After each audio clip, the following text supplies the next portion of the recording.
Orient bell tiles studio से आप देख रहे हैं एबीपी न्यूज। नमस्कार, मैं हूं संदीप चौधरी। आज सीधा सवाल में बात होगी SIR की। जी हां, स्पेशल इंटेंसिव रिवीजन की। भाई, वोटर लिस्ट का पुनरीक्षण होना चाहिए, ये तो जरूरी है। पारदर्शी निष्पक्ष चुनाव हो, यह हर कोई चाहता है। लेकिन यह SIR बिहार से शुरू हुआ, 12 राज्यों में जारी है, यह सिरदर्द क्यों बनता जा रहा है और ऐसी जल्दबाजी क्यों है?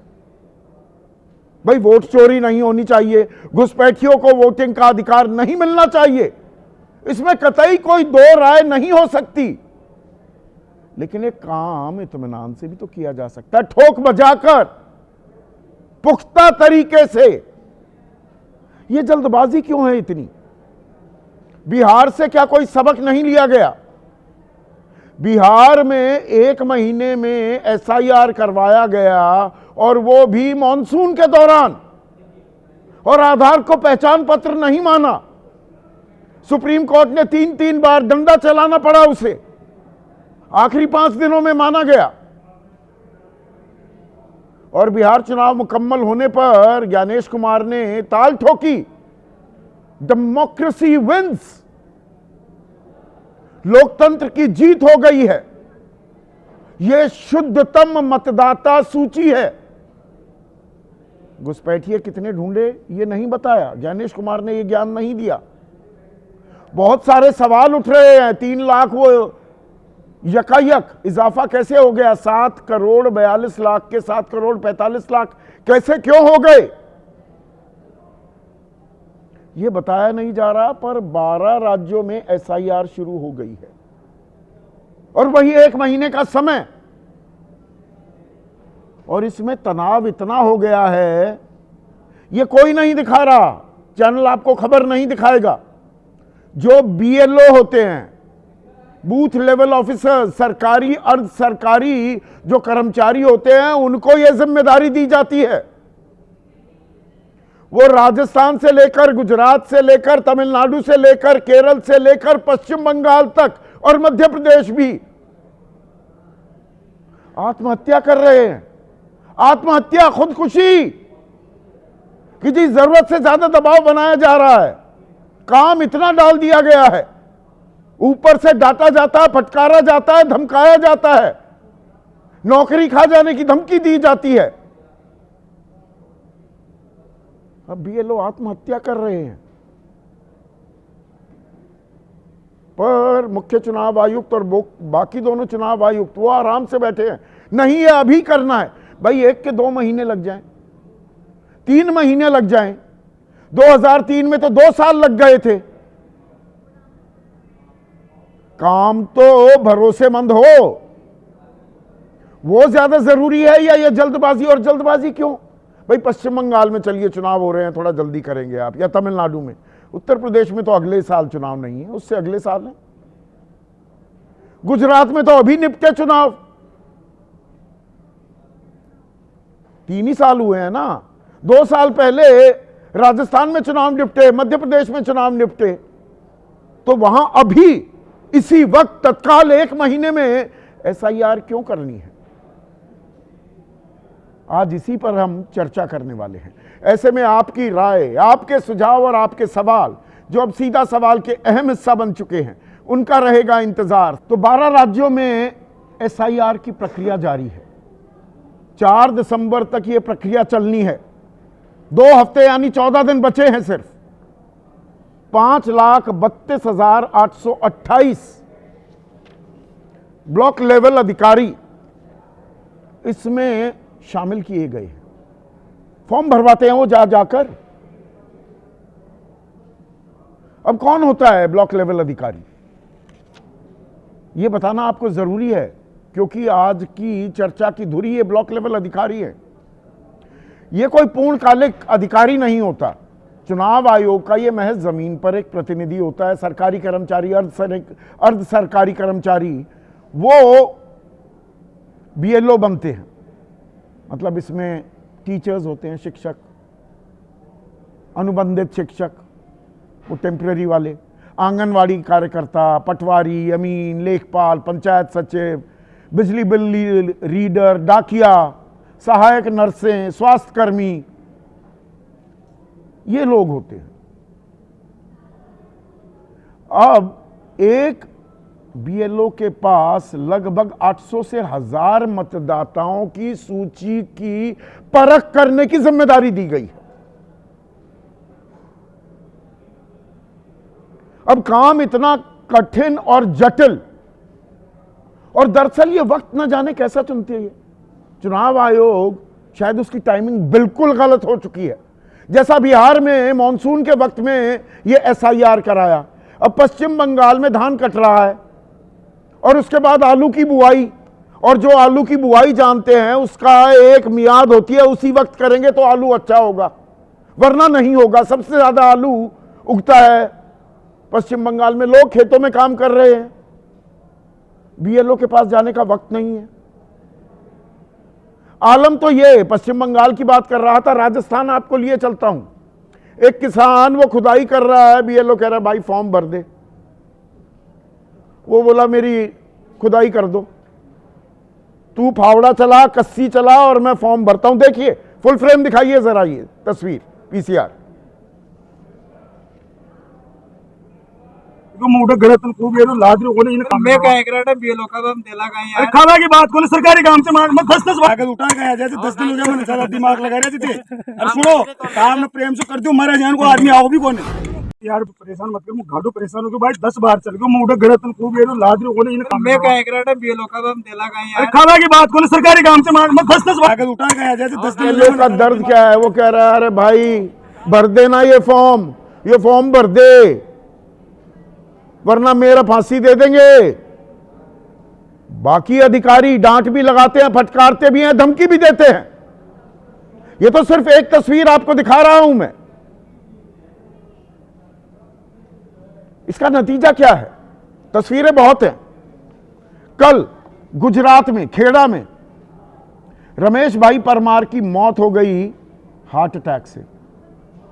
घर वाले कह रहे हैं काम का बोझ इतना बढ़ गया था, बीएलओ थे। कल ही के दिन उदयगढ़ मध्य प्रदेश में भुवन सिंह चौहान की मौत हो गई। वो काम तथाकथित रूप से धीमा कर रहे थे एसआईआर का, तो उनको निलंबित कर दिया गया। घर आए, रोटी रूटी खाई नहीं, पढ़ के सो गए, आंख ही नहीं खुली, तबीयत बिगड़ गई ऐसी, अस्पताल में दम तोड़ दिया। 11 नवंबर को मध्य प्रदेश की ही बात कर रहे हैं तो दतिया में उदयबान सिहारे ने सुसाइड कर लिया, आत्महत्या कर ली, काम का दबाव। 19 नवंबर कल ही के दिन सवाई माधोपुर राजस्थान में ड्यूटी पर बीएलओ की हार्ट अटैक से मौत हो गई। 16 नवंबर राजस्थान जयपुर मुकेश जहांगीर ने ट्रेन के सामने छलांग लगा दी कि भैया ना हो पाएगा।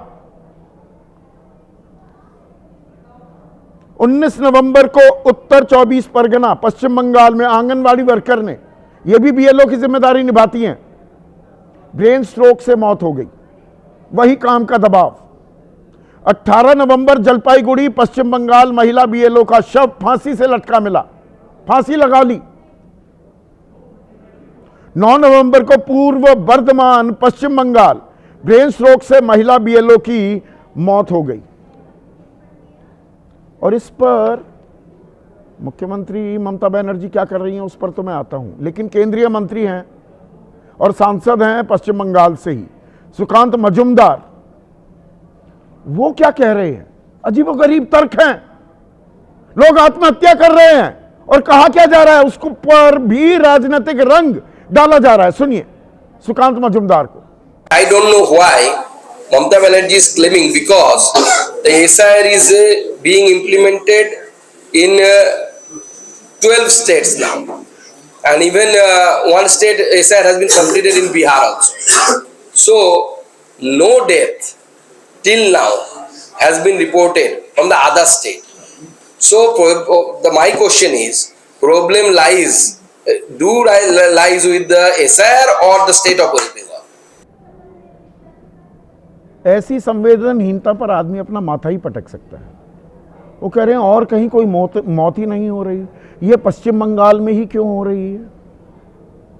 अरे भाई, गुजरात का जिक्र किया मैंने, राजस्थान का किया, मध्य प्रदेश का किया, अभी तमिलनाडु और केरल के आंकड़े बाकी हैं। आप कह रहे हैं सिर्फ यहां और बिहार में नहीं हुआ, फिर गलत जानकारी, और केंद्रीय मंत्री दे रहे हैं। अजीबो गरीब लीपापोती हो रही है, मानो एसआईआर ही हमारे लोकतंत्र को जन्नत बना देगा। अरे करिए, तरीके से करिए ना, सलीके से करिए।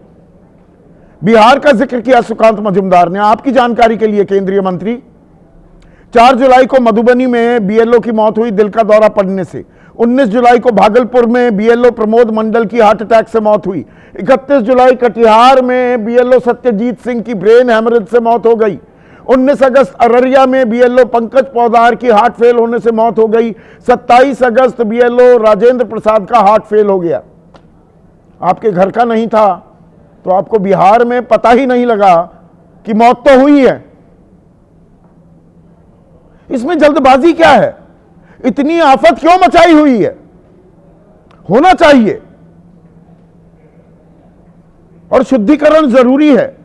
मीडिया में एक तस्वीर पिछले 3 दिनों से लगातार दिखाई जा रही है। पश्चिम बंगाल में घुसपैठिए भाग रहे हैं, बांग्लादेश जा रहे हैं। अरे बढ़िया है, पर एसआईआर घुसपैठियों की पहचान के लिए है कि वोटर लिस्ट के पुनरीक्षण के लिए है? और ये कितने लोग गए? 2 करोड़ जा रहे हैं क्या? कुछ जा रहे हैं, डर के मारे जा रहे हैं, उसमें तो हिंदू भी हैं। काकली सरकार नाम की महिला ने तो आत्मदाह कर लिया। काकली सरकार, हिंदू हुआ ना नाम। 31 अक्टूबर को दावा यह किया जा रहा है बांग्लादेश से आई थी, वापस जाने का डर था, पर घुसपैठिए तो सारे मुसलमान हैं। हिंदू जो आए हैं वो तो शरणार्थी हैं। हमारे ही कार्यक्रम में गृह मंत्री अमित शाह ने यह बात कही।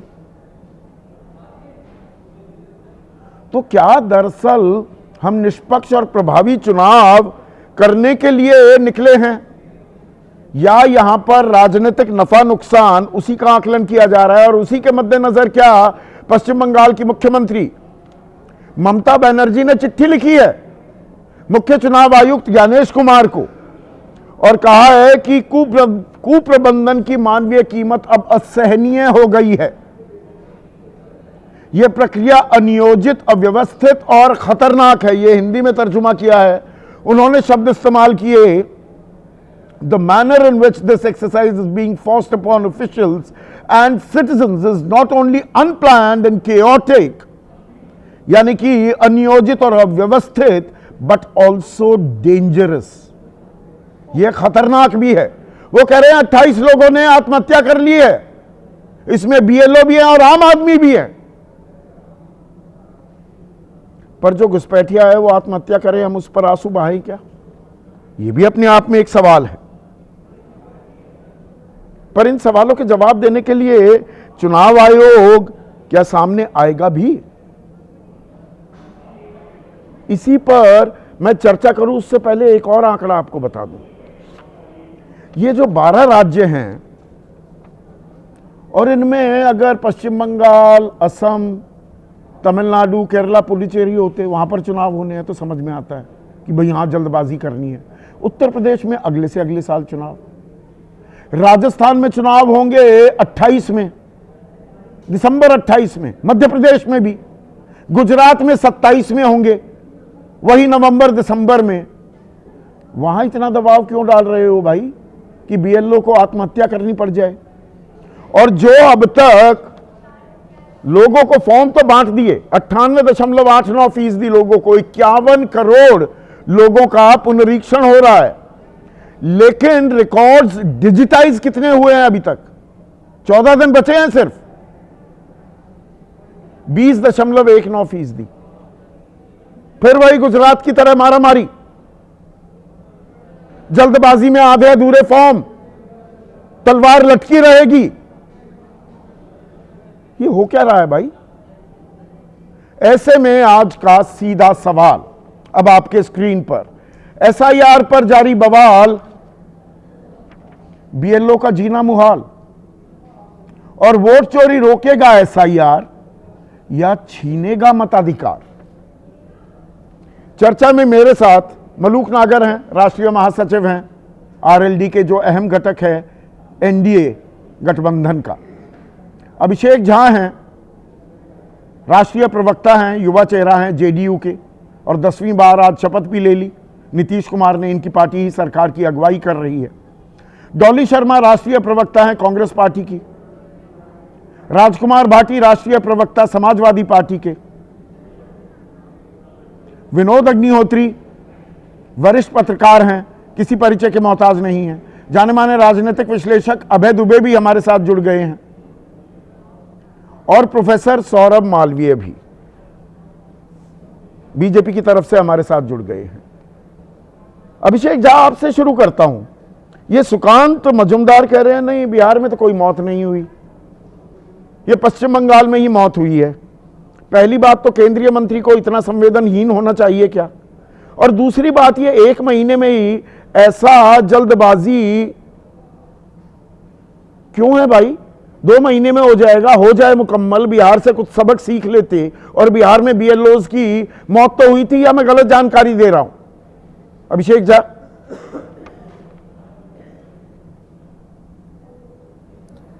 हमारा मानना है कि किसी की भी मौत कहीं पर भी हो संदीप जी, अत्यंत दुखद। थोड़ी आवाज बढ़ाइए। घर वालों पर जो बीतती है वही समझ सकते हैं, बाकी लोग तो संवेदना व्यक्त करते हैं। मेरी आवाज बढ़ानी होगी थोड़ी। हाँ, तो मौत कहीं पर भी हो अति दुर्भाग्यपूर्ण होती है और दुखद है। घर वालों पर क्या बीतती है हम सब समझ सकते हैं, बाकी लोग तो संवेदना व्यक्त करते हैं।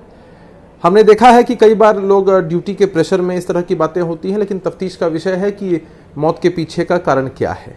नहीं, कारण तो बड़ा सीधा है अभिषेक, हमें लगता है कारण बड़ा सीधा है। एक बीएलओ पर अगर पूरे भारत में 12 राज्यों में जो एसआईआर हो रहा है, 957 लोगों का पुनरीक्षण की जिम्मेदारी है।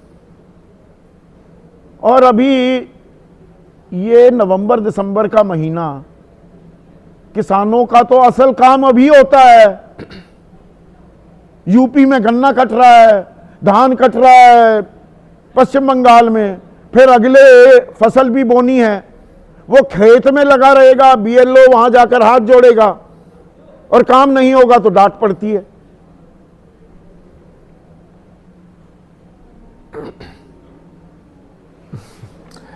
देखिए, व्यवहारिक दिक्कतें हैं, लेकिन जब आप किसी भी नौकरी में होते हैं तो आपके पास नौकरी के चैलेंजेस होते हैं। अब आप ही बताइए संदीप जी, आप इतने वरिष्ठ पत्रकार हैं, रात के 1 बजे 2 बजे अगर कहीं सर्जिकल स्ट्राइक होती है या लगातार इस तरह की खबरें सामने आती है, तो मीडिया के साथी जान जोखिम में डालकर खबरों का कवरेज करते कि नहीं करते? उस वक्त अगर ऐसा कहा जाए और ये उदाहरण मिले नहीं, बात बनी नहीं करे, आपने बढ़िया कि आप थोड़ा सा पत्रकारों की बात करके आप सोच रहे हैं मेरे सवालों की धार थोड़ी कुंद हो जाएगी, वो नहीं होने वाली। ये कोई सर्जिकल स्ट्राइक नहीं हो रही है भारतीय लोकतंत्र पर। ऐसी क्या आफत हो जाएगी कि 2 महीने में हो जाए एसआईआर या 3 महीने में हो जाए? नहीं जी, 1 ही महीने में करना है। ये किस बाबा जी ने बताया? किसने ये शुभ मुहूर्त निकाला? इससे पहले भी कई कुछ अपवाद स्वरूप कारणों के चलते हम सामने के चैलेंजेस को दरकिनार नहीं कर सकते हैं। चुनाव आयोग एक स्वायत्त संस्था है, अपने हिसाब से फैसला करती है। नहीं, तो ये तो बताएगी ना, स्वायत्त संस्था है ये, तो ये मैं सुन कर थक गया। आप सवालों की धार की गणेश जी, स्वायत्तता के आड़ में कब तक छिपे रहेंगे? अरे भाई ये बताइए, चलिए पश्चिम बंगाल में मान लेता हूं 1 महीने में प्रक्रिया पूरी करनी है। उत्तर प्रदेश में ऐसी क्या आफत मची हुई है? अगले साल तो चुनाव नहीं है। राजस्थान में इतनी अफरा तफरी क्यों मचा रहे हैं? वहां पर बीएलओ क्यों खुदकुशी करने पर आमादा हो रहे हैं और कर रहे हैं?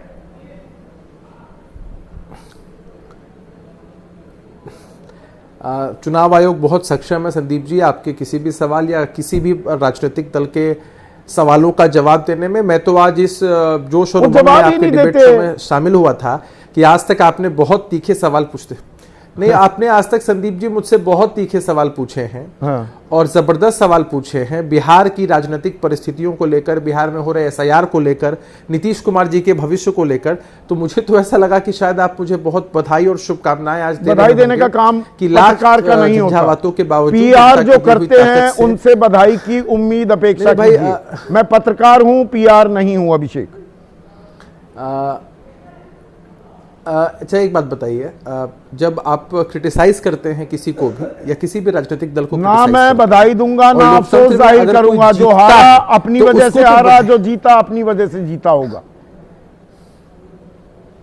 चलिए, आपने ये बात कह दी तो आपने ऑटोमेटिकली उस बात पर मोहर लगा दी कि हमारे बहुत सारे विपक्षी जो साथी हैं वो इसको साजिश बताते थे, एसआईआर की प्रक्रिया पर दोष देते थे। एसआईआर की प्रक्रिया पर जितने सवाल हैं, एक भी सवाल का जवाब मिला है। हारा वो अपनी घुसपैठियों की बात अब वो दिखाने लगे कि हकीमपुरा चेक पोस्ट पर बांग्लादेशी लौट रहे हैं, सब चैनल चला रहे हैं। वो कितने घुसपैठियों की पहचान हुई, शिनाख्त हुई एसआईआर में, बिहार में वो आंकड़ा तो अभी तक नहीं आया क्या? चलिए, मैंने बार बार इस बात को कहा है संदीप जी कि कई बार ये कंफ्यूजन हो जाता है कि राजनीतिक दलों से पत्रकार साथी सवाल पूछते हैं ऐसे जिनका जवाब चुनाव आयोग के लोग दे सकते हैं, उनके पदाधिकारी दे सकते हैं, उनके अधिकारी दे सकते हैं। मैंने कल भी कहा, एक ही चीज को कितनी बार दोहराऊं। मैंने तो खुला न्योता दिया है, ज्ञानेश कुमार जी अपना ज्ञान बांटिए मेरे साथ, अनकट 1 घंटे का इंटरव्यू किसी भी वक्त कहीं भी करने के लिए तैयार हूं। रात को आधी रात भी बुलाएंगे तो भी कर लूंगा। अब तो ये नहीं, वो तो हमको मालूम है कि आप आधी रात भी आपको बुलाएंगे तो रात के 2 बजे भी आप फ्रेश तरीके से उनका इंटरव्यू लेंगे, लेकिन ये उनका प्रेरोगेटिव है कि वो कब इंटरव्यू देना चाहते हैं। नहीं, उनका प्रेरोगेटिव नहीं होता ना। बहरहाल कुल मिलाकर बात ये है, विनोद अग्निहोत्री जी, उनका प्रेरोगेटिव है। क्यों भाई, आप संवैधानिक पद पर हो, आप जवाबदेह हो, जनता हम पैसा देते हैं तो आपकी तनख्वाह आती है, तो आपका दफ्तर चलता है, तो आपको सरकारी आवास मिलता है, आप संरक्षक हैं, प्रहरी हैं लोकतंत्र के, सवालों के जवाब नहीं देंगे। आपका प्रेरोगेटिव, आपका विशेष अधिकार, ये कैसे हो गया? ये कब हो गया? लोकतंत्र में किसी का प्रेरोगेटिव नहीं होता है, जवाबदेही होती है। एग्जैक्टली। और मैं एक सवाल पूछता हूं, यहाँ सारे राजनीतिक दलों के प्रवक्ता हैं, मलूक नागर जी बैठे हुए हैं, प्रतिनिधि हैं। एसआईआर की प्रक्रिया राष्ट्रव्यापी शुरू करने से पहले क्या चुनाव आयोग ने ऑल पार्टी मीटिंग बुलाई? क्या विपक्षी दलों से सलाह मशविरा किया? भाई स्टेक होल्डर्स है ना इसमें विपक्षी दल। और ये 12 राज्य ही क्यों चुने गए? मैं कह रहा हूँ 12 राज्यों में भी बुलाया आपने, किसी नहीं, बाकी सब राज्यों में कर देते ना। करते सब में। चलिए मान लीजिए फेज वाइज भी अगर आप करना चाहते हैं तो आप कम से कम जो राजनीतिक जो स्टेक होल्डर्स हैं और खासकर जिन राज्यों में हो रहा है उन राज्यों के बड़े दलों को बुला के बात तो करते, उनसे पूछते और कहते ये हमारा टाइम टेबल है, इसमें सुझाव दीजिए आप कैसे इसको स्मूथली किया जाए। और कोई योजना है क्या? आरोप ये लगा रही हैं ममता बनर्जी, बिना किसी योजना के आपने ये एसआईआर थोप दिया है, ना प्रशिक्षण का वक्त दिया गया, प्रशिक्षित किए गए। कोई खबर आई आपके पास कोई विनोद नहीं कि भाई बीएलओ को ट्रेन किया गया है? कोई कैंप नहीं लगा, कोई ट्रेनिंग का वो नहीं हुआ। एसआईआर की प्रक्रिया शुरू हो गई, एक नोटिफिकेशन जारी हुआ और 1 नवंबर से प्रक्रिया शुरू हो गई और उसके बाद ये घटनाएं हो रही सामने। वही मैं कह रहा हूं, अगर आप राजनीतिक दलों को भरोसे में लेकर शुरू करते तो उनके दलों के कार्यकर्ता भी सहयोग करते उस प्रशिक्षण में, उस काम में। उनको आपने बिल्कुल ऐसा लगता है कि वो स्टेक होल्डर है ही नहीं। मैं इसीलिए मैं कह रहा हूं कि जब लोकतंत्र की बात हो रही है तो लोकतंत्र के सबसे बड़े स्टेक होल्डर पॉलिटिकल पार्टीज हैं। उन पॉलिटिकल पार्टी, स्टेट में स्टेट पार्टीज हैं, नेशन देश में राष्ट्रीय पार्टियां हैं, उनके रिप्रेजेंटेटिव्स का बुलाइए, बात करिए और पूछिए, वरना ये समस्या नहीं होती। नहीं, पर इसमें विपक्ष की भी एक दिक्कत है क्या राजकुमार भाटी? बिहार में दूध का जला तो छाछ भी फूक फूक कर पीता है। आप सड़कों पर नहीं उतरे, चुनाव आयोग को ज्ञापन दीजिए, चुनाव आयोग के साथ लगातार वार्तालाप कीजिए। विपक्ष की भी कोई जिम्मेदारी है कि सारे सवाल बस सत्ता पक्ष वही जवाब देगा? संदीप जी, एक तो मैं ये कह दूं शुरू में ही कि इस प्रक्रिया का नाम दिया गया विशेष गहन पुनरीक्षण। इसमें ना तो कुछ विशेष है ना कुछ गहन है। ये इतने हल्के फुल्के ढंग से, बिना तैयारी के, बिना योजना के, बिना कोई प्रशिक्षण दिए कर्मचारियों को ये शुरू कर दी गई है। मैं आपको ग्राउंड रियलिटी बताता हूँ, क्योंकि मैं शुरू के दिन से इस पर नज़र रखे हुए हूँ और लगातार बूथों का मैं दौरा कर रहा हूँ। मैंने आज भी 100 बूथों की मीटिंग ग्रेटर नोएडा में ली, अपने बीएलए बुलाए अपनी पार्टी के, उनसे रिपोर्ट ली सच्चाई ये है कि शुरू के एक सप्ताह तक तो किसी बीएलओ के पास फार्म ही उपलब्ध नहीं थे। जो वो गणना परिगणना प्रपत्र है वो प्रपत्र ही उपलब्ध नहीं थे, लोग मांगते रहे, वो दे नहीं रहे थे। फिर बीएलओ को आदेश है कि वो घर घर जाकर मतदाता को, हर मतदाता को प्रपत्र देंगे और 3-3 बार मतदाताओं के घर जाएंगे। 50% बीएलओ भी घरों पे नहीं जा रहे हैं। कुछ बीएलओ तो नदारद हैं, कुछ जाके बूथों पे बैठ जाते हैं, उनके पास जो आ जाए उसे फार्म दे देते हैं, वरना किसी के घर नहीं जा रहे हैं। तीसरी बात, इन बीएलओ को खुद पता नहीं है कि ये प्रपत्र भरा कैसे जाएगा। बिहार की जो एसआईआर हुई थी, बिहार का फार्म बहुत सरल था। तो इस बात को उजागर करने की मीडिया की तो जिम्मेदारी है ही, विपक्ष की भी है ना। आपके बीएलए है ना, आपने खुद जिक्र किया। जी मैं बता रहा हूँ, मैं बता रहा हूँ संदीप जी, इसे इतना जटिल बना दिया। उसमें 3 कॉलम भर दिए हैं। एक कॉलम में 2003 तक के जो मतदाता थे उनको डिटेल भरनी है। 2003 की वोटर लिस्ट ही नहीं मिल रही है, ना तो हार्ड कॉपी में है, ना बीएलओ के पास है, ना ऑफिस में है, और पोर्टल पे भी नहीं है। जो इन्होंने पोर्टल का लिंक दिया है उस पर खुल ही नहीं रही है वो। और जब बीएलओ से पूछते हैं कि इसे कैसे भरें, तो वो हाथ उठा देते हैं, हमें पता नहीं है, हमें कुछ बताया नहीं गया है, हमें नहीं पता कैसे भरा जाएगा। मैं एक छोटा सा उदाहरण आपको दूं। ग्रेटर नोएडा में सूरजपुर कस्बा है जिसमें 30,000 वोट हैं, 25 बीएलओ लगे हुए हैं। 25 के 25 बीएलओ में से एक भी किसी के घर नहीं गया है। मैंने कल शिकायत की, पहले उनके सुपरवाइजर से की, उसने कहा जी हमें पता नहीं है। एसडीएम को 3 बार फ़ोन मिला है, एसडीएम ने फ़ोन नहीं उठाया। कोई किसी की जिम्मेदारी नहीं है, कोई सिस्टम नहीं है, कोई व्यवस्था नहीं है। चुनाव आयोग को आपने ये जानकारी दे दी है बाकायदा मेल करके या कोई ज्ञापन देकर, ताकि ऑन रिकॉर्ड रहे ये बातें? नहीं, हमने जिले में तो जानकारी दे दी है, डीएम को तो हमने लिख के दे दिया है कि ये स्थिति है, बीएलओ घर घर नहीं जा रहे हैं, फार्म नहीं दे रहे हैं, और उन्हें खुद पता नहीं है कि फार्म कैसे भरा जाएगा। और आम मतदाता को तो पता ही क्या है, पढ़े लिखे लोग नहीं भर पा रहे हैं फार्म इतना जटिल बना दिया है। लेकिन ऊपर चुनाव आयोग को भी हम लिख के दे देंगे, अपनी पार्टी से भी, लखनऊ ऑफिस से 14 दिन तो बचे ही हैं, लिखवा के दिलवाएंगे। फिर 14 दिन बाद फिर अब पछताए होत क्या जब चिड़िया चुग गई खेत। अभी तो ये 1 महीने 4 दिसंबर तक तो ये संदीप जी कर ही नहीं पाएंगे। सच्चाई तो ये है। अब सरकार ने अगर शुरू से ही इसमें कोई धांधली का मन बना रखा हो, या भारतीय जनता पार्टी ने कोई षड्यंत्र तय कर रखा हो, तो वो जाने, वरना ईमानदारी से और सिस्टम से तो ये। तो आप कह रहे हैं 1 महीने में, यानी कि 4 दिसंबर तक ये प्रक्रिया पूरी हो ही नहीं सकती। ये 1 महीने की ऐसी गजब की फैसिनेशन क्यों है चुनाव आयोग को? 1 महीने में ही क्यों करना है professor Saurabh Malviya?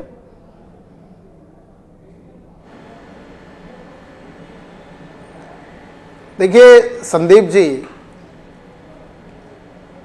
Voter list के संदर्भ में, पुनरीक्षण के संदर्भ में, यह एक प्रशासकीय व्यवस्था है।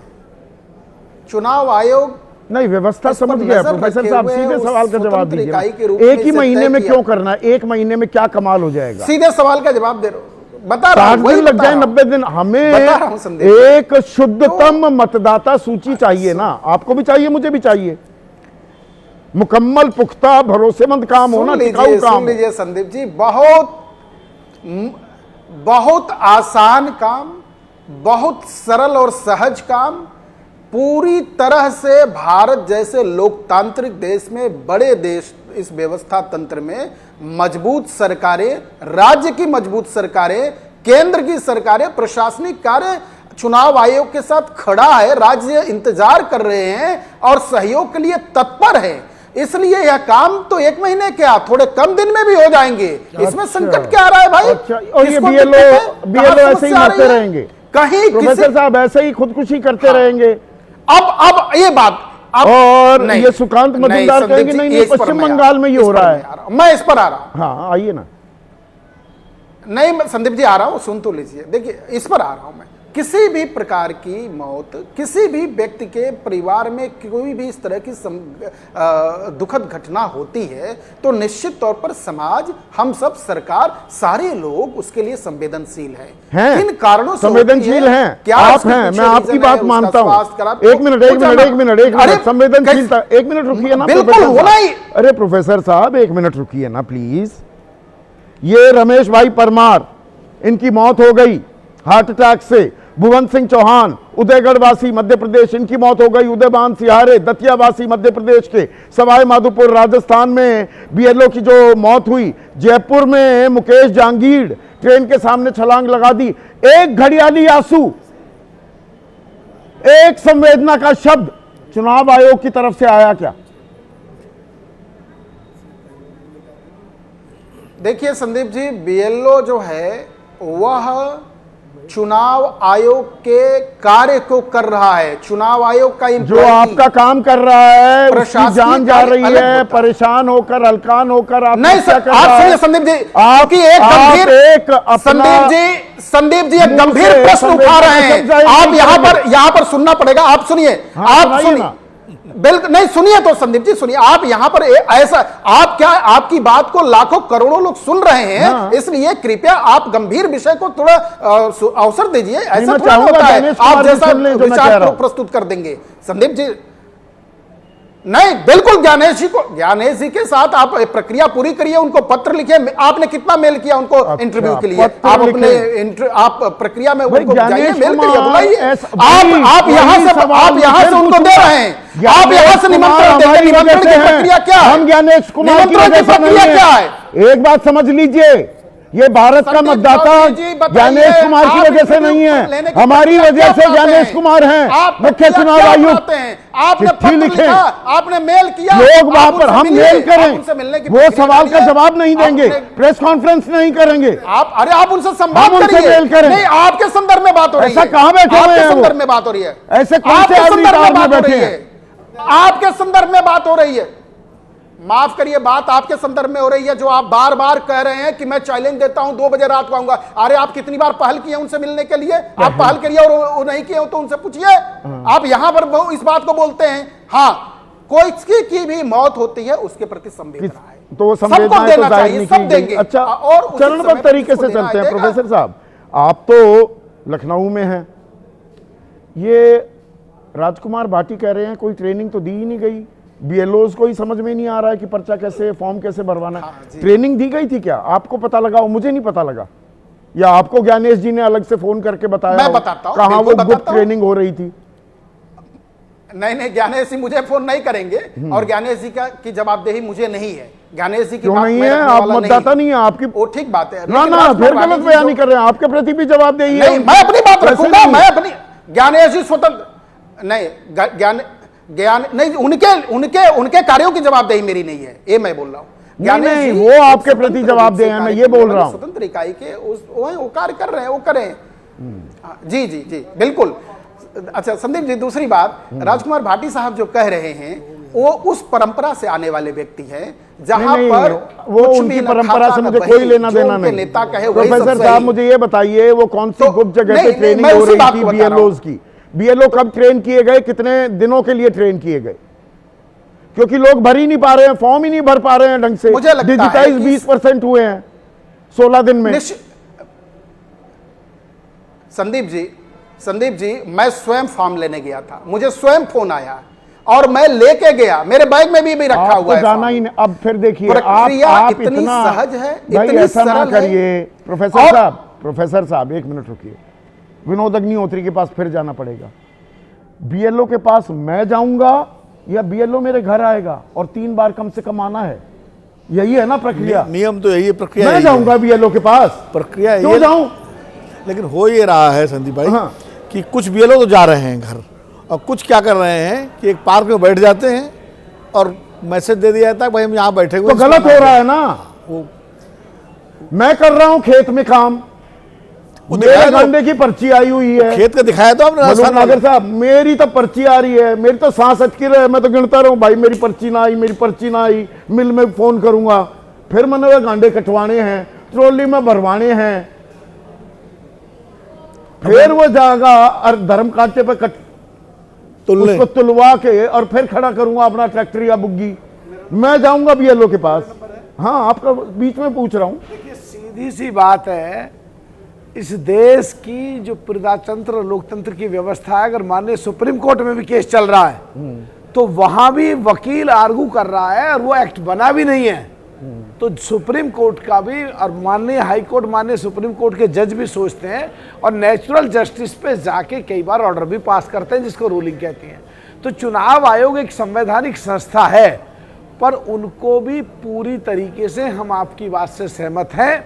वातावरण, माहौल, प्रदेश, वहाँ का मौसम, वहाँ की किसानों की फसलों की बुआई, कटाई, जुताई, जैसे पश्चिम यूपी के बात है अभी, वहां पे गेहूं कुछ बुए नहीं, अभी बू रहे हैं रात दिन। तो किसान नहीं, जब मैं अपना गांडा काटूंगा तो फिर वो जो चक खाली हुआ उसमें गेहूं बोऊंगा, गांडे पे आ रहे हैं ना, या मैं सरसों बोऊंगा, सब गांडे पे आ रहे हैं। हाँ। तो उस समय गांडा कट रहा है, कुछ गांडे काट करके उसमें 2 फसल पैदा करता है, उसका पलेवा करके उसमें गेहूं बोता है, सरसों बोता है, सरसों बोनी है। हाँ, तो उसमें खेती का टाइम है। तो उसमें जो है उस चुनाव आयोग को भी संज्ञान लेकर के, और इसमें कौन सी रॉकेट साइंस है? इसको जैसे साधारण प्रक्रिया को इतना जटिल क्यों बनाया जा रहा है? आप ही की बात को कह रहा हूं। तो सुझाव को ध्यान में रख करके अगर कुछ कंप्लेंट चुनाव आयोग के पास जाती हैं तो हम इसके पक्षधर हैं, प्रदेश हित और देश हित में। और जिन प्रदेशों में चुनाव इमीडिएट है वहां तुम जल्दी करो, वहां करो, और जहां पे चुनाव भी 2-2 साल हैं तो वहां पे जल्दी क्यों? तो चुनाव आयोग को संज्ञान लेना चाहिए, पब्लिक की सुविधा देखनी चाहिए, और संवैधानिक संस्था को ये नहीं है कि पब्लिक के सर पे जाके बम फोड़ दें। पब्लिक की सुविधा के लिए अगर कहीं जरूरी है तो उनको वो चीज सामने लानी चाहिए। जहां तक बात दूसरी पार्टियों की है जो विरोध कर रहे हैं, 1952 से 2004 तक 21 बार SIR हुआ, तो राजनीतिक पार्टियां जो विरोध कर रही हैं ये क्यों कर रही हैं? क्या ये एडमिट फैक्ट है? वो एडमिट कर रहे हैं कि उन्होंने पहले गलत काम कराए। हाँ, जहां तक बात है कुछ लोगों की, पर इसमें सवाल ये भी आ जाता है ना भाई, 2003 के बाद 2025 में ही SIR की याद क्यों आई?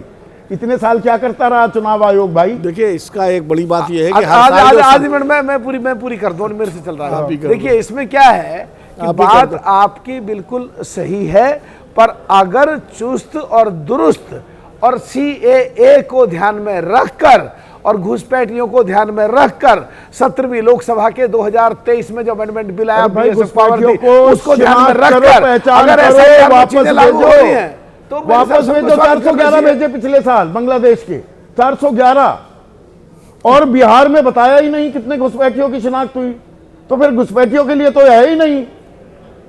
कंफ्यूजन हो रहा है ना, इसलिए तो मैं कह रहा हूं ज्ञानेश जी एक इंटरव्यू तो दो, थोड़े सवाल पूछने। इंटरव्यू उनको देना ना देना ये चुनाव आयोग की जिम्मेदारी है।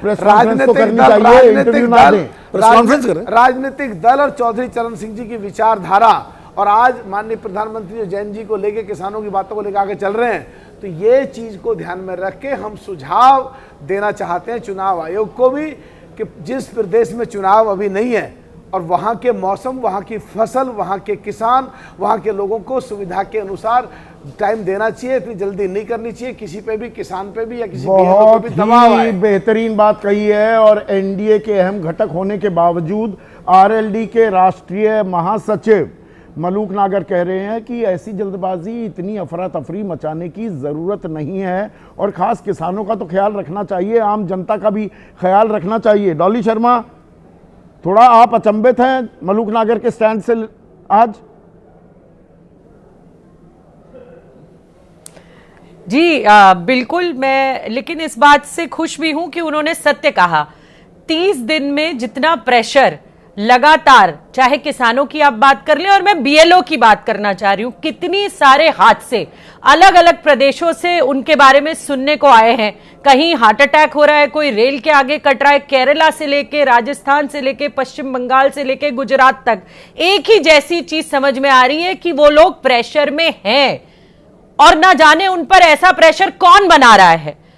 उन्हें प्रॉपर समय देना चाहिए। ये SIR स्पेशल इंटेंसिव रिवीजन नहीं है सर, ये जो है ना, ये इस तरीके का काम हो गया है कि जहां पर जो है रिप्रेशन हो रहा है, आदमी को मारा जा रहा है, प्रेशर पे प्रेशर बनाया जा रहा है। घुसपैठियों का तो पता नहीं, लेकिन हाँ ये जरूर समझ में आ रहा है कि आम इंसान की वोट काटकर उसे मारा जा रहा है और BLO के ऊपर दबाव बनाकर उसे मारा जा रहा है। लेकिन ज्ञानेश कुमार जी से आप खुले तौर पर प्रेस कॉन्फ्रेंसेस करके सवाल पूछ लो, आप उनसे कुछ भी पूछ लो, कोई जवाब नहीं आएगा। ना डॉली, एक तस्वीर में और दिखाना चाहूंगा दर्शकों, ये जयपुर की तस्वीर है।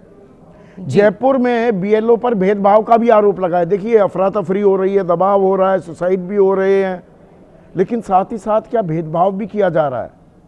एक महिला बीएलओ है, नाम मिथिलेश, और ये मुस्लिम युवकों के फॉर्म नहीं भर रही है, ऐसा दावा किया गया। ये 10 दिन में आपने मार्किंग भी कर दी, बताइए ना, जवाब दो मैडम। घर घर जाके बांटने का काम था, यहाँ ही नहीं रुकने वाले हम। आप ही वोट काटोगे, हाँ? पहले आपने इनके काटे तब आपका बड़ा। ये हम कहाँ तक जाएंगे? तो यही सवाल दर्शकों मैं सौरभ मालवीय से भी कह रहा था कि वो चले गए बीएलओ के पास, क्यों जा रहे हो भाई? बीएलओ की जिम्मेदारी है, वो आपके पास आएगा। और ये बीएलओ जो मिथिलेश जिनका नाम है, आरोप ये लगाया जा रहा है कि ये तो घर तो गई नहीं और नाम ही काट दिया 10वें दिन। तो इन बातों का तो संज्ञान लेना होगा ना चुनाव आयोग को। इसलिए तो मैं कह रहा हूं चुनाव आयोग एक प्रेस कॉन्फ्रेंस क्यों नहीं करता? इन सवालों के जवाब तो देने होंगे ना डॉली, कि नहीं? हार से भी तो इस तरीके की तस्वीरें और वीडियो सामने आए थे जहां पर फॉर्म्स पर बीएलओ साइन कर रहे थे, लगातार वो भर रहे थे, साइन भी कर रहे थे। जहां पर वोटर का साइन होना था वहां बीएलओ साइन कर रहे थे, वो भी खुले तौर पर। लोगों ने देखा था वीडियोस। उसके बाद घुसपैठिए कितने कटे, कहां कौन कौन घुसपैठिया था, वो तो पूरे हिंदुस्तान को पता नहीं चला। लेकिन ये जल्दी में 30 दिन में कराया जा रहा है एसआईआर। सर, नहीं, पर ऐसा क्यों हो रहा है? मन में खौफ तो आया ही है, इस बात से इनकार करेंगी क्या? डॉली, नॉर्थ 24 परगना की हकीमपुर चेक पोस्ट, उसकी तस्वीरें दिखाइए। वहां ऐसा अंबार लगा हुआ, वो सारे बांग्लादेशी बैठे हुए थे, यहां पर हमारे संसाधनों पर मौज कर रहे थे, अब वापस भागते घूम रहे हैं बांग्लादेश। एक तस्वीर ये भी है, ये एक हासिल भी है एसआईआर का, इससे आप इनकार नहीं कर सकते। संदीप जी, पहली बात तो चुनाव आयोग का काम नहीं है नागरिकता तय करना, ये गृह मंत्रालय का काम है। और अगर ये आज भी घुसपैठियों को बाहर नहीं निकाल पा रहे, 11-12 साल से सत्ता में रहकर भी, तो ये फेल है संदीप जी। मुझे लगता है इन्हें एक्सेप्ट करना चाहिए सरकार को कि हम विफल हैं, हम आज भी नहीं निकाल पा रहे हैं। इन्हें आज भी नहीं पता कि कितने घुसपैठिए हैं इस देश में। तो लगातार ये अपनी ही विफलता का प्रमाण देते हैं इस तरीके की चीजें करके। लेकिन अब जो एसआईआर हो रहा है अलग अलग राज्यों में संदीप जी, उसको इस तरीके से कम समय इतना लेना चाहिए कि आसानी से किसान भी अपना फॉर्म भर पाए, एक एम्प्लॉय भी अपना फॉर्म भर पाए, कोई भी व्यक्ति उसका फॉर्म भरा जाए और एक एक व्यक्ति, एक एक वोटर जो भी वोट डाल सकता है उसका वोट कटना नहीं चाहिए। संदीप जी, ऐसे वीडियो धर्म और जात के हिसाब से अगर बीएलओ देख कर वोट बना रहे और फॉर्म भर रहे हैं, ये सब नहीं होना चाहिए। और अगर ऐसा हो रहा है राहुल तो इन लोगों पर सख्त प्रेस कार्रवाई होनी कॉन्फ्रेंस चाहिए। करने के बजाय चुनाव आयोग के साथ भी लगातार संपर्क तो साधना होगा, वो सबूत पेश करते रहिए, दबाव तो बनाना पड़ेगा ना, यही तो काम होता है। विपक्ष का काम क्या है? Expose, oppose, depose. Sandeep ji, voter अधिकार यात्रा जब हमने वोटर अधिकार यात्रा बिहार में निकाली संदीप जी, तो इसीलिए जागरूकता के लिए निकाली थी। लगातार अगर हरियाणा की बात या बेंगलोर कर्नाटक की बात राहुल गांधी जी कर रहे हैं और बता रहे हैं, तो ये बता रहे हैं कि चुनाव आयोग विफल है। और ज्ञानेश कुमार एक सितंबर को बिहार से निकले और 29 अक्टूबर को ही बिहार में दिखे उसके बाद। संदीप जी, लगातार उन्होंने वोटर के अधिकार की बात की है, लगातार उनकी बात उठाई है। और अभी भी उन्होंने जो हरियाणा की बात कही, वो बताया कि किस तरीके से 25-25 वोट एक ब्राजीलियन महिला डाल रही है।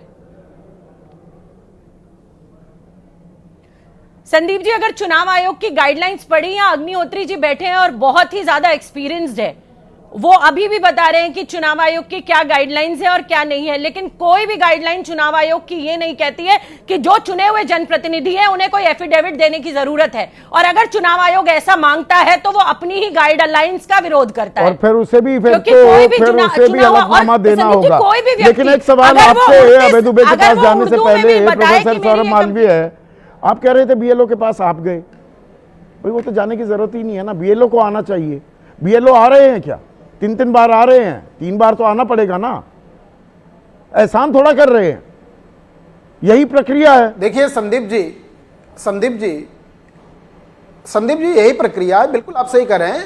देखिए संदीप जी, प्रत्येक नागरिक की सक्रियता, प्रत्येक नागरिक की राष्ट्र धर्म के प्रति एक अटूट श्रद्धा लगाव होती है। आपको अपना मताधिकार, आपको अपना मतदान पत्र ठीक कराना है तो आप पहल करके जाइए, अप्लाई भी करिए। ये सुविधा सरकार ने घर तक दी है, तो घर तो आ ही रहे हैं और आप जाके भी करिए। इत्मीनान से तो हर काम हो व्यक्ति, सकता है ना। समाज का प्रत्येक व्यक्ति इत्मीनान जो से भी काम हो सकता है। आम नहीं। आदमी का इम्तिहान क्यों ले देखिए रहे संदीप जी, हैं? सरकार जो काम सक्षम इत्मीनान है। से हो सकता है। संदीप जी, नहीं कोई, कितनी सरकारें सक्षम है, तंत्र सक्षम है, व्यवस्था तंत्र अनुकूल सक्षम है, है, वो सब दिख रहा कर है, सकते हैं, सक्षमता दिख इसलिए रही है। लोगों की पर्याप्त सक्षमता दिख रही है। तो अबे ये तुम्हें लोकतांत्रिक व्यवस्था अभी एक में सवाल आया था दर्शक का, मुझे बड़ा मौजूद सवाल लगा। वो कह रहे हैं क्या लोकतंत्र सत्ता तंत्र में तब्दील होता जा रहा है? देखिए करने चले हैं लोकतंत्र को मजबूत, हम मजबूत कर रहे हैं लोकतंत्र को, या सत्ता तंत्र ही मजबूत होता जा रहा है? मैं आपकी बात का जवाब दे रहा हूं। आपने इस चर्चा की शुरुआत अभिषेक जी के साथ जवाब सवाल से की थी, और अभिषेक जी ने उस वक्त की तुलना की थी कि सर्जिकल स्ट्राइक से उन्होंने इस प्रक्रिया की तुलना की। तो आपने कहा कि सर्जिकल स्ट्राइक नहीं है। मैं ये मानता हूं कि लोकतंत्र पर सर्जिकल स्ट्राइक ही है। वो उन्होंने गलती से अनजाने में तुलना नहीं कर ली थी। ये बाकायदा इसको नियोजित ही इस तरह किया गया है कि सर्जिकल स्ट्राइक है। इसका पायलट प्रोजेक्ट बिहार था।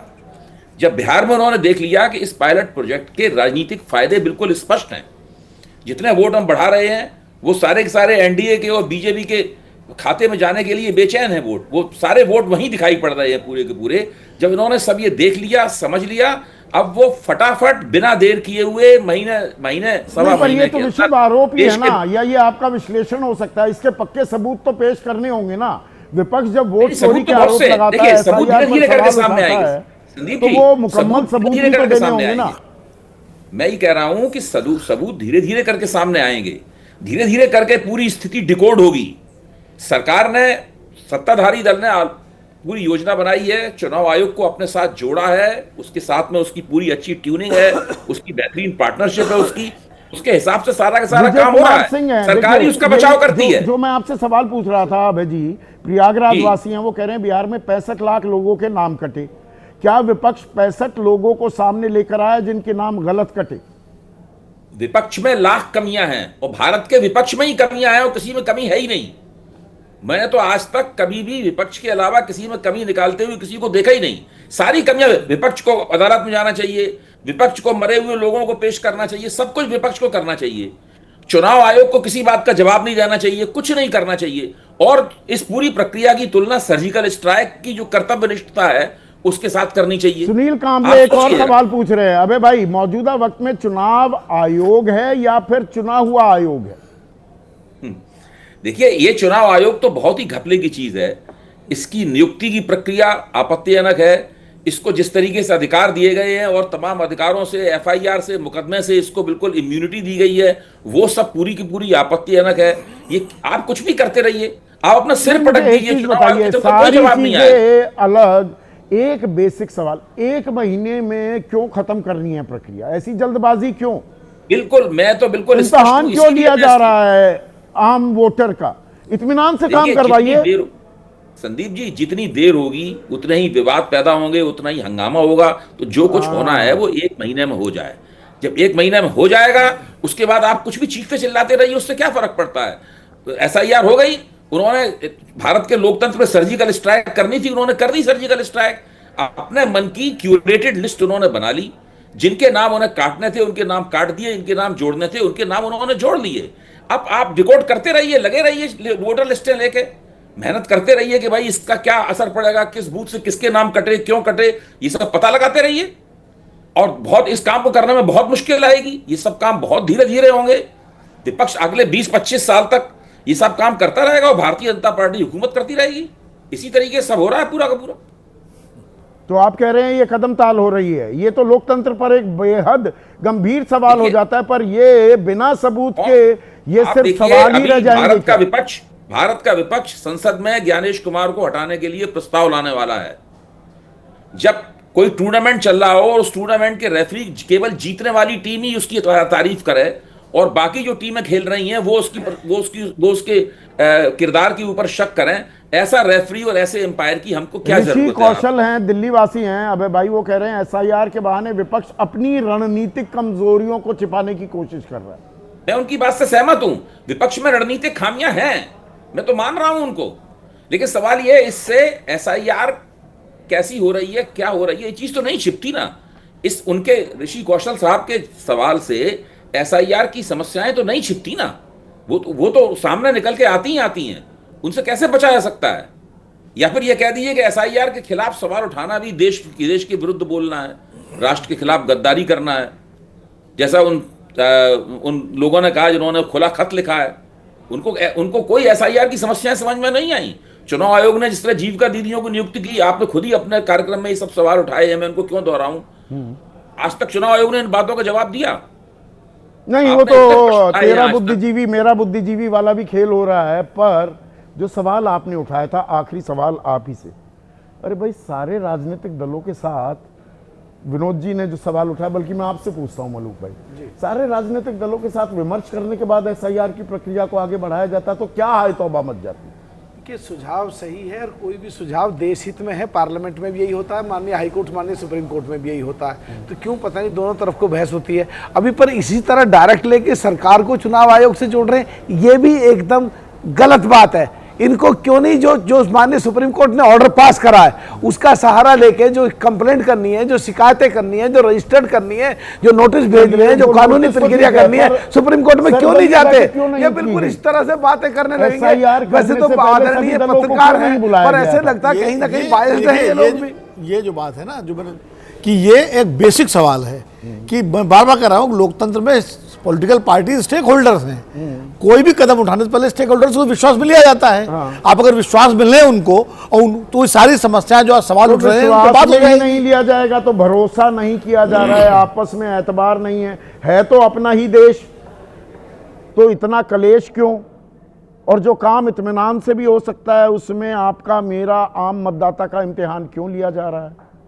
चुनाव आयोग जवाब देगा, दे दीजिए जवाब, इंतज़ार रहेगा हमें। हमारा भी इम्तिहान हो रहा है कि हम कितना इंतज़ार कर सकते हैं। आज बस इतना ही।